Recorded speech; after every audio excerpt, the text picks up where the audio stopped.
మాజీ ప్రధాని స్వర్గీయ రాజీవ్ గాంధీ జయంతి వేడుకలను ఎన్ఎస్సీఐ నాయకులు మెంటం ఉదయ్ రాజ్ ఆధ్వర్యంలో గోదావరిఖని పట్టణంలో గురువారం ఘనంగా నిర్వహించారు.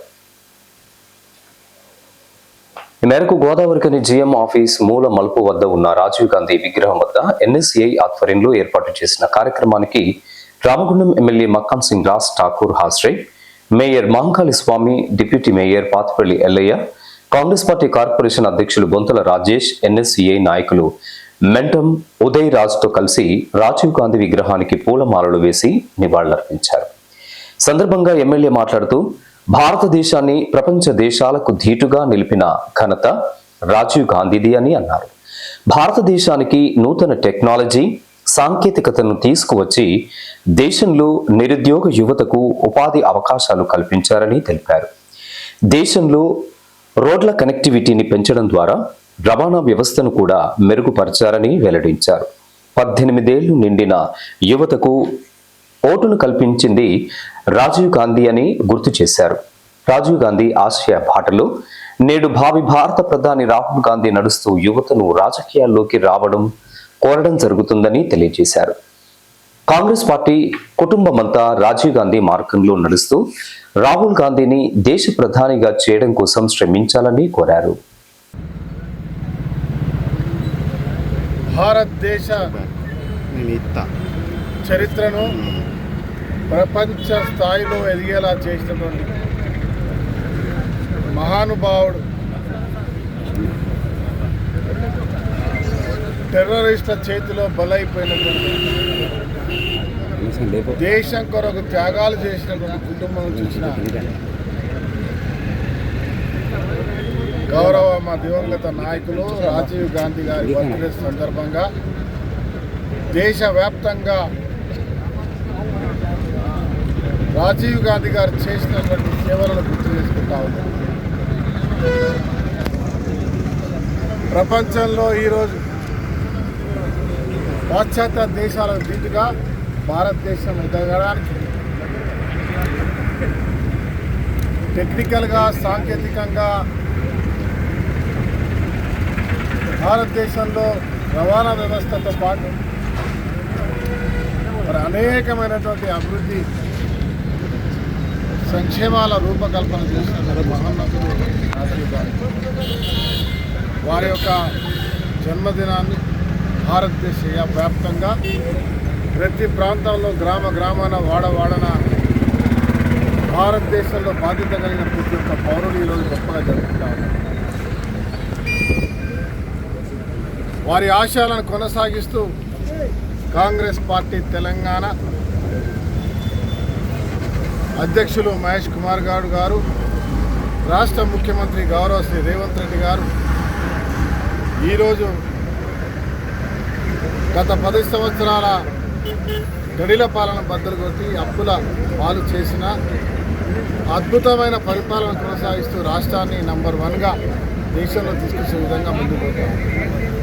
ప్రధానంగా ఈరోజు రాహుల్ గాంధీ గారు నిరంతరం పోరాటం చేస్తూ అనేక త్యాగాలు చేసిన, ఆ కుటుంబం చేసిన ఒక నాయకుడు ఈరోజు విద్యార్థుల పట్ల జరుగుతున్నటువంటి అన్యాయానికి వ్యతిరేకంగా పోరాటం చేయడం, భారతదేశంలో మరొక్కసారి ఈ దేశంలో రాజీవ్ గాంధీ గారిని గుర్తు చేసే విధంగా ముందుకు పోతున్న తీరును దేశ ప్రజలందరూ కూడా గమనిస్తూ ఈ దేశానికి ప్రధానిగా రాహుల్ గాంధీ గారు కావాలి, రాజీవ్ గాంధీ లాంటి నాయకుడు మళ్ళీ రావాలి అనేటువంటి ఒక ఆలోచన ప్రజలు పెడతారు.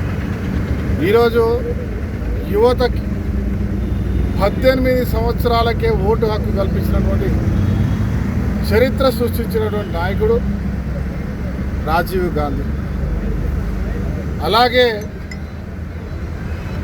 ఆ ఆలోచనను మా గౌరవ రాష్ట్ర ముఖ్యమంత్రి రేవంత్ రెడ్డి గారు రాహుల్ గాంధీ గారి ద్వారా దేశానికి పార్లమెంట్లో, ఇక్కడ అసెంబ్లీలో మాట్లాడి 21 సంవత్సరాలకే రాజ్యాధికారంలో, ప్రజా క్షేత్రంలో శాసనసభ్యుడిగా, పార్లమెంట్ సభ్యుడిగా అవకాశం ఇచ్చే ప్రక్రియను తీసుకురావాలని చెప్పి మా గౌరవ రాష్ట్ర ముఖ్యమంత్రి రేవంత్ రెడ్డి గారు రాహుల్ గాంధీ ద్వారా ఈరోజు ప్రభుత్వంపై ఒక ప్రతిపాదన తీసుకురావడం జరిగింది. నాకు పూర్తి విశ్వాసం ఉంది, రాజీవ్ గాంధీ గారి యొక్క ఆలోచనను కాంగ్రెస్ పార్టీ నాయకులు, కాంగ్రెస్ పార్టీ ప్రభుత్వాలు ఉన్న ప్రాంతాలను కొనసాగిస్తూ రైతులు, కార్మిక వ్యవస్థ, చదువుకున్న వారికి ఉద్యోగ వ్యవస్థతో పాటు చదువుకునే పిల్లలకి అత్యద్భుతంగా భారతదేశం నుంచి ప్రపంచవ్యాప్తంగా మేధావులను ఇచ్చేటువంటి కార్యక్రమం ఆ రోజు కాంగ్రెస్ ప్రభుత్వం చేసింది. ఈరోజు కాంగ్రెస్ పార్టీ ఆలోచిస్తుంది. ఇవాళ జంజీలకి, యువతకి, విద్యార్థులకి, రైతులకి, కార్మికులకి ఒక్కటని కాదు, మొత్తం అన్ని వర్గాల వారికి ఈ భారతదేశ అత్యద్భుతంగా ఇతర దేశాలను మించే విధంగా ప్రణాళికతో ముందుకు పోయే కార్యక్రమానికి ఎక్కడ సమస్య వచ్చినా ఆ సమస్యపై పోరాటం చేస్తూ ఈ దేశ భవిష్యత్తుకు రక్షణగా ఉండే ఆలోచన రాజీవ్ గాంధీ గారి ఆలోచనను తీసుకొని కాంగ్రెస్ పార్టీ ధన్యవాదాలు. ఈ కార్యక్రమంలో కాంగ్రెస్ పార్టీ కార్పొరేటర్లు, నాయకులు ముస్తఫా, గట్ల రమేష్, దులికట్ట సతీష్, చిద్రాల నాగరాజు, వడ్లూరి రవి, దీటి బాలరాజు, మోయిద్ సన్నీ, అల్లి శంకర్, తిప్పారపు శ్రీనివాస్, పెద్దలి ప్రకాష్, బెంద్రం రాజిరెడ్డి, బాలరాజ్ కుమార్, కొప్పుల శంకర్, కళ్యాణి సింహాచలం, బిందె నాగభూషణం, గడ్డం శ్రీనివాస్, పొగాకుల కుమరయ్య తదితరులు పాల్గొన్నారు.